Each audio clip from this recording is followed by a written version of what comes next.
for me as well. Not worth really going to the theater for, but worth seeing whenever it comes to streaming.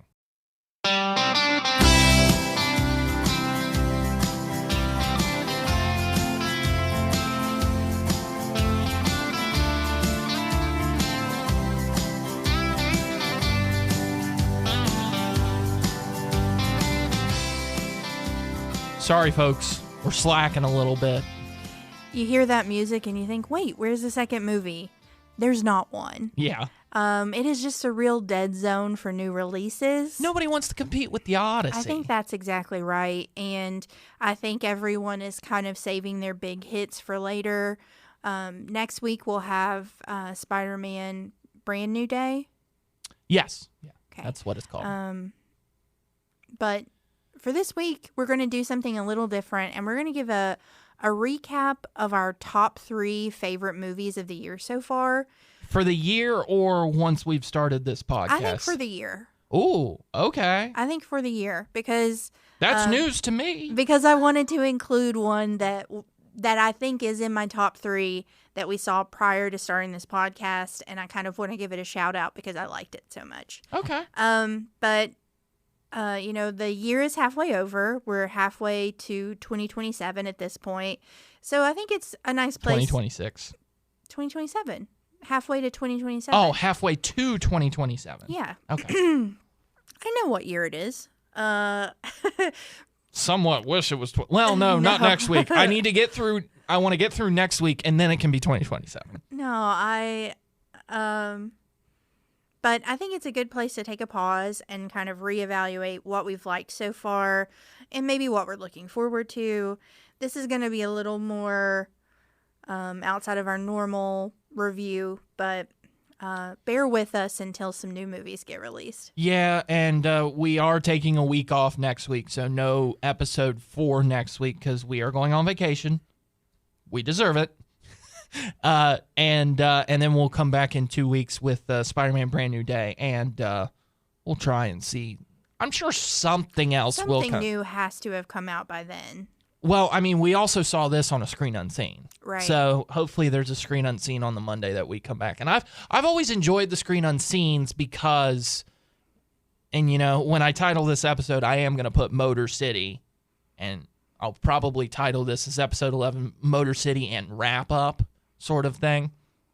But I have enjoyed, number one, the Screen Unseens because you get to see them before they release, so we can get you a movie review before the movie comes out, and I actually feel like a proper movie reviewer.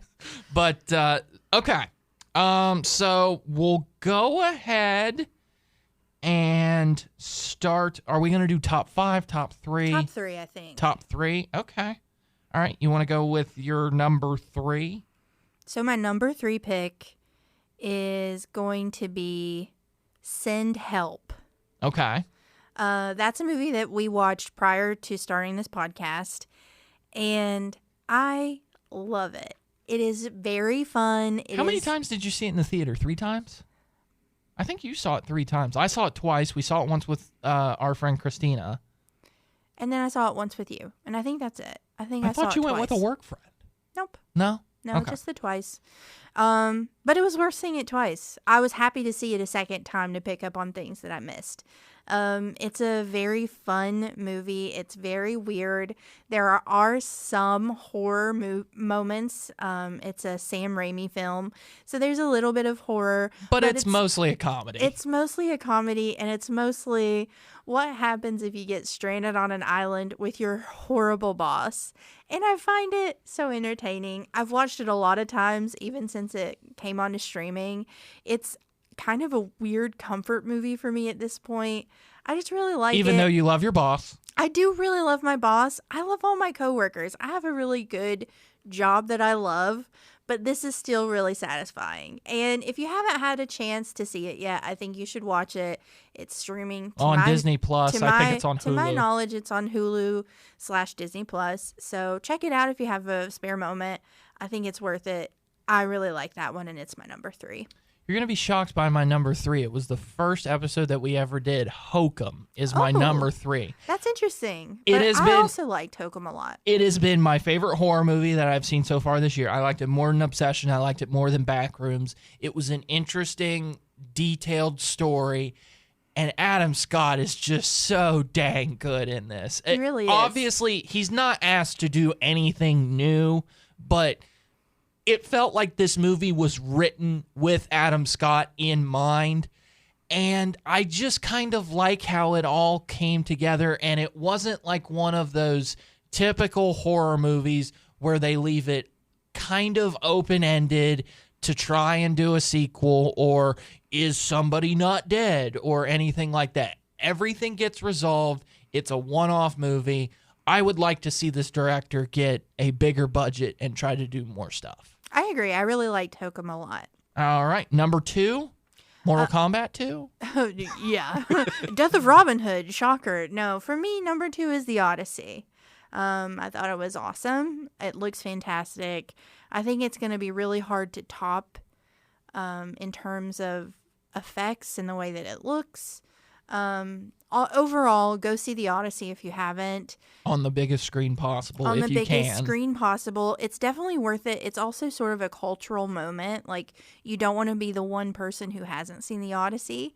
If you have FOMO, if you're going to participate in office conversations, you got to see The Odyssey so you can at least weigh in, because everybody is seeing it. And I think for me, it's going to be my number 2. okay. Number 2 for me, Project Hail Mary. Oh, I forgot about Project Hail Mary. Now it's tough, isn't it? Oh, dang. Yeah, Yeah. I forgot about Project Hail Mary. Project Ooh. Hail Mary is the space movie starring Ryan Gosling. That is an ultimate comfort movie and falling asleep movie, because it's Ryan Gosling doing Ryan Gosling things. The ultimate charm movie that in space that you could ask for. And I love the actress who plays sort of opposite of him. I don't know her name, forgive me, but she is the actress from Zone of Interest and Anatomy of a Fall. I think she's a German actress. She's fantastic. Keep talking about her and I'll look her up. She plays a perfect deadpan, no emotion compliment to Ryan Gosling, who is like very emotional. Her name is Sandra Huller. She's fantastic. I love her. She keeps getting cast in things, and I'm so glad. She's going to be in the upcoming movie Digger. Yes, she deserves it. I think she has so much potential. I'm glad that she's really having a moment. Yeah. So is it making you want to change up your list a little bit? Oh, I don't know. I maybe would have put it over The Odyssey if I had remembered it. It might be my number 2 over The Odyssey. So Odyssey then goes to number 3, and unfortunately, Sam Help gets kicked to the curb. I don't know. Send Help might be still number 3. It's just so rewatchable for me. The Odyssey is like, I may watch it once a year, after it comes on to streaming or we buy it on DVD or whatever. I may watch it, once a year. It's not I will watch it once a week. I would watch Send Help once a week. Odyssey is definitely going to be bought on DVD. Blu-ray 4K HDR when it comes out on video. I can promise you that, because I will buy it. Project Hail Mary, I'm trying to think here of... Project Hail Mary is definitely rewatchable, because you get to rewatch it without the stress of knowing or not knowing Yes. if Rocky's going to die. Oh, that's a spoiler. No, it's not. Okay. I said knowing or not knowing Oh, okay. if Rocky is going to die. I Oh. said if. If. Okay. I have not spoiled anything. Okay, sorry. We're keeping it running through, not editing. Anyways, okay, number 1, Sheep Detectives. Yeah, Sheep Detectives. I don't think that's a secret. I've really loved Sheep Detectives. I've recommended it to a lot of people. And I will report back that all of the people I've personally recommended it to have enjoyed it. I don't know if any of our listeners have checked it out and their thoughts. But the personal people in my life who I've recommended it to have watched it now multiple times. So I don't think I'm alone. I think Sheep Detectives is just a really good movie. And number 1 for me, In the Gray. Just kidding. Actually, you know what? After this, can we do like do the a three? bottom 3? Yeah, bottom 3. That's maybe even harder because there are a lot that I kind of have in the bottom. No, number 1 for me is The Odyssey. Yeah. The Odyssey is the best movie that I've seen since Dune Part 2. Yeah, I knew that you were going to put The Odyssey as your number 1, and I really understand that. I think it is a fantastic looking movie. It's just, like I said, I'm doing this based on what do I want to rewatch over and over and over again. If I were going to pick 3 movies from this year that I had to play on repeat, it would be Send Help, Project Hail Mary, and Sheep Detectives. Do you want me to go through my bottom 3 so you can look through your go in the archives of your brain and try and figure it out? I was going to say, if I were stranded on a desert island and can only pick 3 movies that we've watched this year, those would be my 3, but that's a little too apt with Send Help, since that is the plot of that film. But yeah, you go first and go through your bottom 3, and then I will think of what mine are. Unfortunately, number 3 for me is not a movie that I think is a bad movie. It is just 100% and totally not for me. Do you know where I'm going with this? I Love Boosters. No. Testament of Ann Lee. At least I Love Boosters was funny. I'm sorry, but shame on you. Testament of Ann Lee was just so boring. Sorry, this is a side tangent. I love Testament of Ann Lee. It really made me feel something when I watched it. You dragged me to the theater I to did, watch that and too. and I would have dragged you a second time if you would have allowed it. Oh, I'm aware. I didn't factor it in because I honestly thought it came out last year. No, we actually saw it in January. I see that. Wow. This year we've seen so many movies. They're all Good luck, running have together. fun, don't die is also. You know what else we saw this year? Marty Supreme. Oh God, Wuthering Heights. Wait, is that also in your bottom? No, Wuthering okay. Heights is not in my bottom. Sorry. So, Testament of Ann Lee is number 3. Number 2 is In the Gray, and number 1 is probably Young Washington. Yeah. Third worst for me is probably In the Gray, and then Death of Robin Hood, and then Young Washington. I can tell you also 3 movies that I was the most uncomfortable in the theater watching. The Invite, number 1. I Love Boosters, number 2, maybe. No, I Love Boosters was fine. The drama. Obsession. The drama. And Obsession. Yeah, the drama and Obsession and The Invite. 3 movies I was so uncomfortable at. The drama was just like a...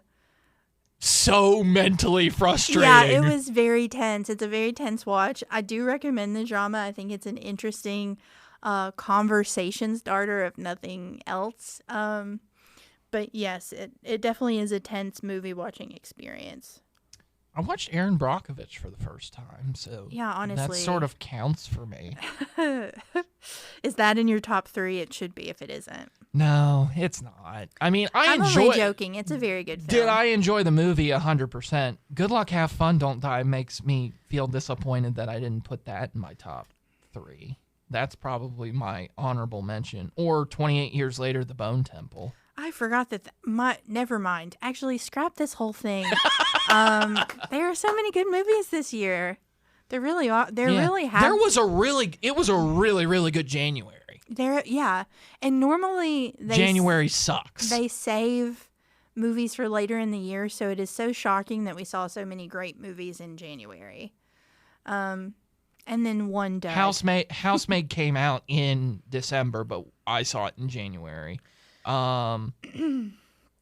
Avatar came out in December, but we saw it in January. And then we saw Bone Temple, we saw Marty Supreme, The Testament of Ann Lee, and Send Help. Those were our January movies. That's a pretty good January. Honestly, that's probably your best month. of movies, if we're being honest. I loved Send Help, and I loved The Testament of Anne Lee.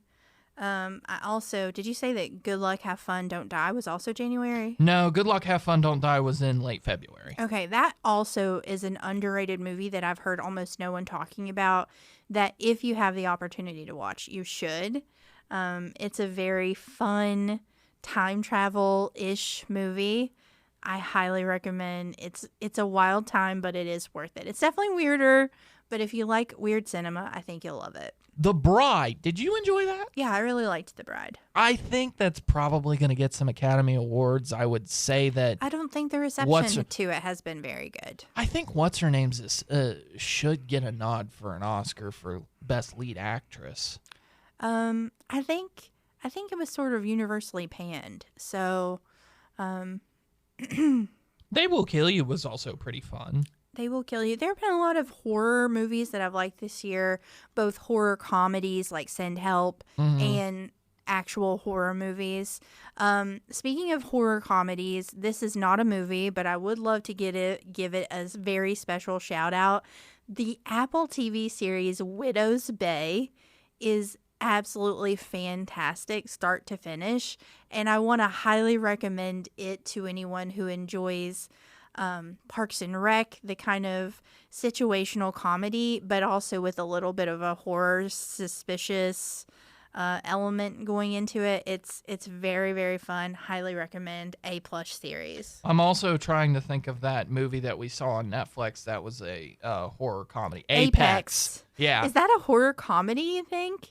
I think it's maybe just a horror, and it's unintentionally funny. That's fair. Oh! Yeah, but it was pretty good. Yeah, there's been a lot of horror this year that I really liked. Trying to going through. You know, I'm not a big rom-com guy, but I can appreciate a good rom-com when we see one. And You, Me, and Tuscany was good. Very cute. Very, very good. Stress-free, fun to watch rom-com. If you like beautiful scenery. If you like a rom-com that's just like the basics, you know they're going to end up together in the end, and you're still going to have a fun time watching it. You, Me, and Tuscany is very good. Devil Wears Prada 2.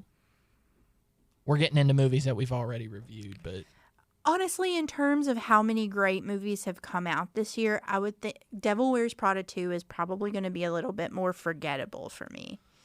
That's fair. It's not that I disliked it. It's just that it's up against a huge slate of really good movies, really interesting, really new stories. So it kind of gets buried. You know, when we originally reviewed it and we said see it, I think I might take that back now and say stream it. Now that it is on streaming, because I want to sit there and say, you know, that movie was not worth you have to go to the theater and see. I still think it's worth it for the theater experience. You think so? Yeah, I think everybody who went to see it with friends had probably a good night out. I think it's worth it. It was definitely a see it at the time, and it remains a see it. It's just not that rewatchability factor of like, I don't want to go home and immediately stream it. Let me put it to you this way. If you're out with your gal pals, okay, and you go to see this movie, and you either go to get food before or after, and you go to get drinks or something like that, if the highlight of your night was seeing this movie, I think it was a subpar night. Oh, tough. Yeah, I don't think it was that bad. I liked it. It's just I've enjoyed other things more. And I think I'll rewatch other things from this year a lot more. You know, going back to movies that we've seen this year and not reviewed, Crime 101 and Wuthering Heights would have been an interesting bipolar episode. Yeah. Because we saw that 2 days ago. And we were very mixed on how we felt about Wuthering Heights. Oh, you mean like one person didn't like it and the other person loved it? Yeah, and you'll have to guess who's who. Gee, I wonder who. Ethan loved it, and I hated it. Yeah. Crime 101 is good. It's nothing special, but it's definitely not a rewatcher for me. It's it is for me. I've watched it like 4 times at home. That's like one of my go-to put on in the background movies when you're not here, Oh, okay. when you're not at the house. Is that weird? No, it's just interesting. I don't know why. It's just like the calming, soothing noises of the city. There's not a lot of action in the movie, if that makes sense. Yeah. It's a lot of dialogue with Chris Hemsworth doing a terrible California accent. Chris Hemsworth is really talented. He does struggle with an American accent. Anything else before we wrap this thing up? Well, now that I'm looking at all of the good movies from this year, maybe we should have done top 5. Yeah. Redo, top 5. Yeah. Disclosure Day might be my most disappointed movie of the year. Yeah, well, at the end of the year, we'll definitely do like our own version of awards, which things Well, were... we usually do that in February, right? Leading up to the Oscars. leading up to the Oscars, we normally do our own version of the Oscars where we give our favorites, but we also give our worst of the year. Yeah, we need to give Razzies this year. Yeah, we need like a Razzies versus Oscars for all of the movies that we watched. Here's the thing. Now that our friend Christina is not here anymore and she lives in Atlanta, she's probably not going to have good idea of Razzies because she's going to the theater less. I know. It's a real disappointment. Oh, well. She's probably she's gonna have to really binge watch things to prepare On streaming. to prepare for our Oscars and Razzies this year. All right. So if you want to check out our review of The Odyssey, it is on our previous episode, on episode 10 of See It, Stream It, Skip It. Sorry, folks, that we only did one movie this week, but we are halfway through our mentally going into mind of vacation mode. So, And we are just desperately trying to avoid watching Moana. or Evil Dead Burn. Yeah, Evil Dead Burn because we are both very squeamish and easily grossed out. And then Moana just because Watch the animated I movie. love the animated one. I don't need to see it shot for shot with actors looking worse than the animated. That's fair. All right. So be sure to check out our previous episodes of wherever get your podcast. That's See It, Stream It, Skip It. And we will see you in 2 weeks. That's it, man. Game over, man. It's game over.